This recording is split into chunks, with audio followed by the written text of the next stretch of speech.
آپ کو پنجوتا صاحب اس پہ کام کرنا چاہیے. سارا دن لڑائی جھگڑنے میں لگے رہتے ہیں, کوئی صحیح کام کرے, لسٹ نکال لیں اپنے پارلیمنٹیرینز کو دیں. ہمیں جیلوں میں ڈال دیا گیا ہے, ہمارے اوپر مقدمات بنا دیے گئے ہیں, ہمیں جلسے کی اجازت نہیں ہے, ہمیں جلوس کی اجازت نہیں ہے, ٹویٹر کے اوپر پابندی ہے, سپیچ کے اوپر پابندی ہے, ہماری تصویر نہیں دکھائی جا سکتی. ملک کے اندر اگر کوئی فلسطین کے لیے احتجاج کرتا ہے اٹھا لیا جاتا ہے. اگر کوئی AJK کے اندر جو ہے شہادتیں ہو رہی ہیں یا وہاں پر تشدد ہو رہا ہے, اس کے اوپر اگر کوئی پاکستان تحریک انصاف کا رہنما بولتا ہے تو وہ کہا جاتا ہے کہ یہ کہ انتشاری ٹولہ انہوں نے کہا ہے جا کر انتشاری ٹولہ. تو ملک کے اندر آپ جو مسائل چھوڑنا نہیں ہے مجھے لگتا ہے, اس کے اوپر آپ توجہ دینے کی جگہ کے اوپر کہ آج لوگ بجلی کے بل نہیں ادا کر پا رہے, آج مہنگائی کی صورتحال یہ ہے کہ لوگ فیس نہیں بچوں کی ادا کر پا رہے, اس کو آپ بہتر کریں کہ ملک کے اندر اکانومی کیسے بہتر, ملک کیسے آگے جائے. آپ الٹا ڈال رہے ہیں کہ یہ انتشاری ٹولہ ہے, یہ بات کیوں کر رہے ہیں؟ آپ نے تو پھر فلسطین کے آپ لیے جو ویسے ہے احتجاج اپنے کیا لوگوں کو, آپ اپنے لوگوں کے اوپر فلسطین کے لیے کہیں احتجاج کرنے گئے؟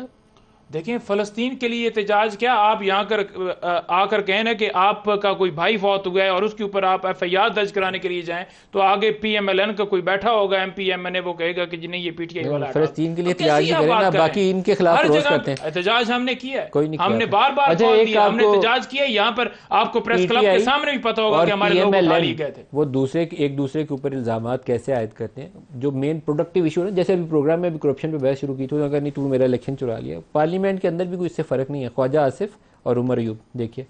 سیکیورٹی ادارے ہیں وہ پالیٹکس میں انڈلج نہیں کر سکتے. کوئی ریڈ لائن کو یا کراس کرے, فیمس آرٹیکل 6 اس پہ نافذ ہوتا ہے. جناب اسپیکر, میں بالکل حمایت کرتا ہوں کہ آرٹیکل 6 جو ہے ضرور لگنا چاہیے. وہ بھی سب سے پہلے جو ہے ایوب خان نے وائلیٹ کی, جو چڑھ رہے سارے شاخسانے کی, آئین کی پامالی کی, نکالیں اس کی لاش قبر سے پار اور لٹکائیں اس کو پھانسی کے اوپر. میں ہسٹری آپ کو سیٹ کرنا چاہتا ہوں, انہوں نے شاید تاریخ کا مطالعہ نہیں کیا. جو مارشل لا لگا تھا جناب اسپیکر, وہ لگایا تھا سکندر مرزا صاحب نے. ابتدا وہاں سے ہونی چاہیے, پھر انتہا جو ہے اس رات کو ہونی چاہیے جب یہاں پہ آئین توڑا گیا تھا اور اسمبلی کو اس لیے ڈیزالو کیا گیا تھا کہ عدم اعتماد کی تاریخ جو ہے وہ پاس نہ ہو. باری باری سب پہ لگنا چاہیے. اچھا ستر صاحب اسی ہاؤس پہ مجلس سے شورا میں جناب اسپیکر وہ یہاں پہ جانا چاہ رہے ہیں, ادھر نہیں جا سکیں گے. ہم تو مانتے ہیں ہم جنرل ضیاء کے ساتھ تھے, ہم نے اس فلور کے اوپر معافی مانگی ہوئی ہے اس چیز کی.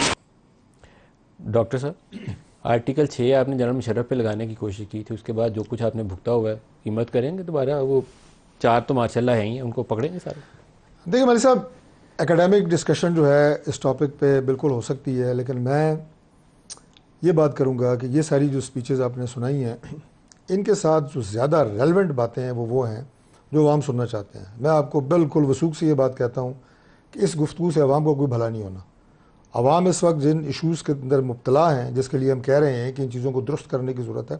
میں آج بھی ایوان میں سن رہا تھا, آج بھی نیشنل اسمبلی کا اجلاس تھا, صبح 11 سے لے کے شام 4 بجے تک چلا ہے. اس میں کوئی کنٹینٹ کی بات اگر ہوئی ہے نا, جس میں واقعی کوئی پبلک سینٹیمنٹ تھا یا پبلک کی بات ہوئی ہے, وہ 20% ہوئی ہوگی. باقی ماضی کے قصے, ماضی کی چیزیں اور مستقبل میں کس کس جماعت کی کیا کیا ہوتا رہا, آج ان چیزوں سے ہم آگے بڑھیں گے تو کچھ کر پائیں گے. اور اگر ہم نے اسی طرح ایک دوسرے کی پگڑیاں اچھالنے والا سلسلہ جاری رکھا, میرا نہیں خیال. اور یہ جو آپ کنٹینٹ سنا رہے ہیں نا, یہ تو وہ ہے جو اسپیکر پہ بول رہے ہیں. کل جہاں سے یہ ساری بات شروع ہوئی, میں وہ الفاظ نہیں دہرا سکتا جو تحریک انصاف کے لوگوں نے کل بھی ایوان کے اندر بولے, جو آوازیں یہاں پہ نہیں آئے. یعنی کہ گالیاں اسپیکر نے ایکسپینج بھی کرائے, اور اس کے بعد بہت سارے ممبران وہ تھے کہ جو 2-3, اب ان کا میں نام یہاں پہ لوں تو غیر مناسب ہے کہ یہاں وہ موجود نہیں ہیں, وہ ہر لفظ کے بعد کوئی نہ کوئی ایسی بات, نازیبا بات, جو آپ یہاں پہ بتا بھی نہیں سکتے. یہ جو ماحول ہے نا, اس کو درست کرنے کی ضرورت ہے. میں نے بڑی کھلی بات آپ سے کی ہے کہ اس طرح اگر ہم وہاں پہ نمائندے, ایوان, پارلیمنٹ, ایشوز, مسائل, ان سب کو حل کرنا ہے تو اس کا طریقہ کار کچھ اور ہے.